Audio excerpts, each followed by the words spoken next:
Ya, kita lanjutkan.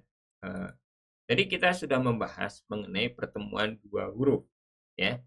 Dari sini bahwa prinsipnya membaca Al-Quran haruslah mengalir, gitu ya. Jadi nggak boleh terputus-putus. Itu satu.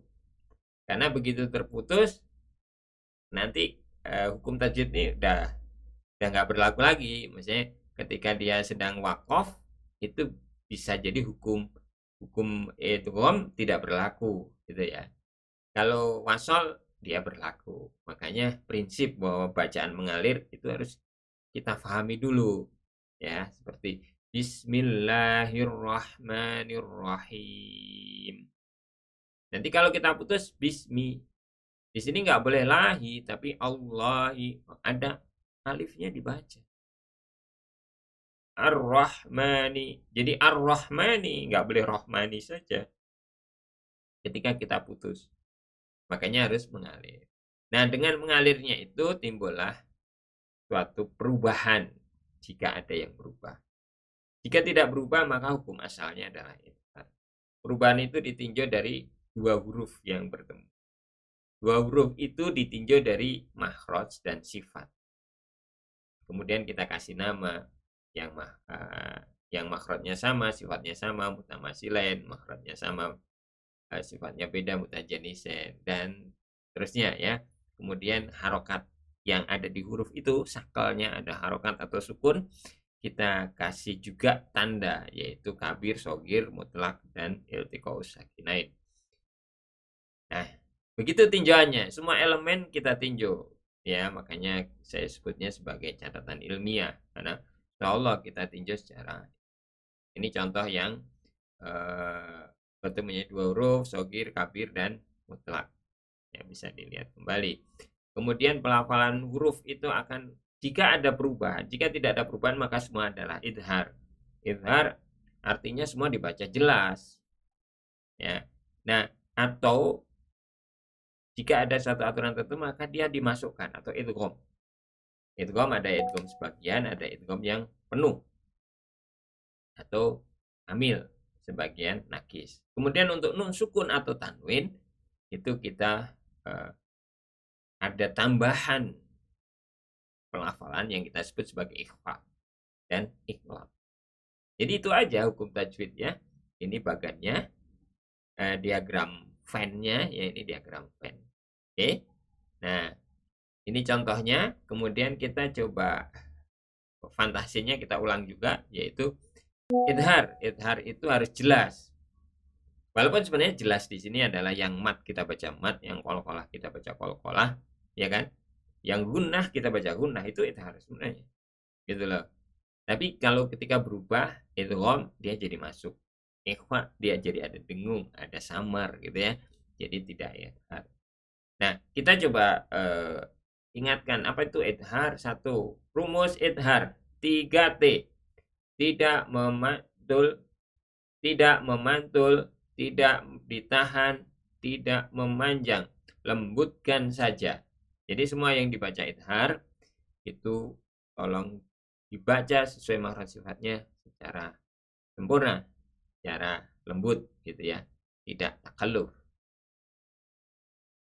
Oke, itu idhar. Sedangkan idgham kita tahu dia dimasukkan. Nah, kita ingat tadi ada hukum-hukum, gimana hukum itu.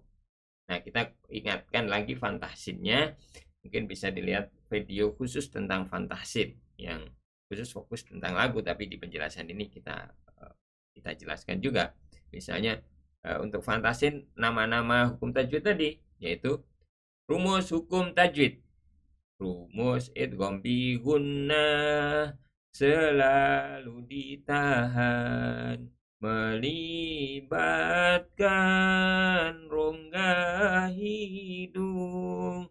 Rumus iklab selalu ditahan, berubah jadi mimpi bibir tidak rapat. Rumus ikhfa selalu ditahan, siap mengucapkan huruf berikutnya. Rumus asal bacaan selalu idhar sesuai makhraj disertai sifat. Begitu ya kira-kira itu lagunya. Mungkin nanti ada yang bisa memperbaiki lagunya dengan baik ya. Jadi sudah hafal. Kemudian yang terakhir adalah tafhim tarkik.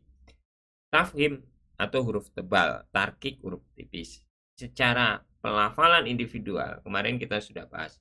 Huruf-huruf yang bersifat istiqla itu pasti dibaca tafhim. Ya kan? Apalagi huruf itbaq itu tafhim. Kalau yang istiqla tidak itbaq itu disebutnya tafhim nisbi. Ketika kasroh dia tidak tebal banget gitu lah. Tetap tebal dia disebutnya karena tidak disebut tipis, tapi tidak setebal ketika itbaq. Itbaq semuanya harus dilafalkan tebal. Namun ada beberapa huruf yang tebal tipisnya sesuai dengan posisi atau sesuai dengan makhraj. Tinjauan utamanya adalah ro. Ro itu untuk huruf harokat fathah dan dhammah maka dia pasti dibaca tebal untuk riwayat Hafs. Dan untuk kasroh tipis untuk riwayat Hafs ini. Namun ketika dia sukun bagaimana? Kalau sukun itu sesuai dengan makhraj huruf harokat huruf sebelumnya. Nanti kasroh apa? Dhammah. Itu untuk ro. Ya. Lihat fantasin mengenai ro. Pelafalan ro.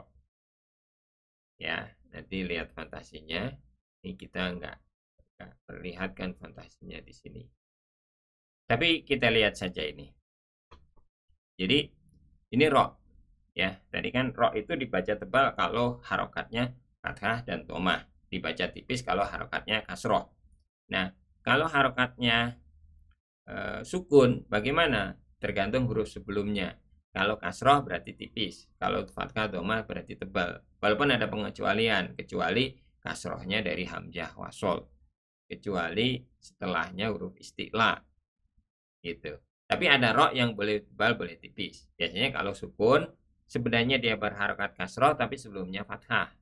Sebenarnya dia berharokat fathah atau dhammah, tapi sebelumnya kasroh. Itu boleh tebal, boleh tipis.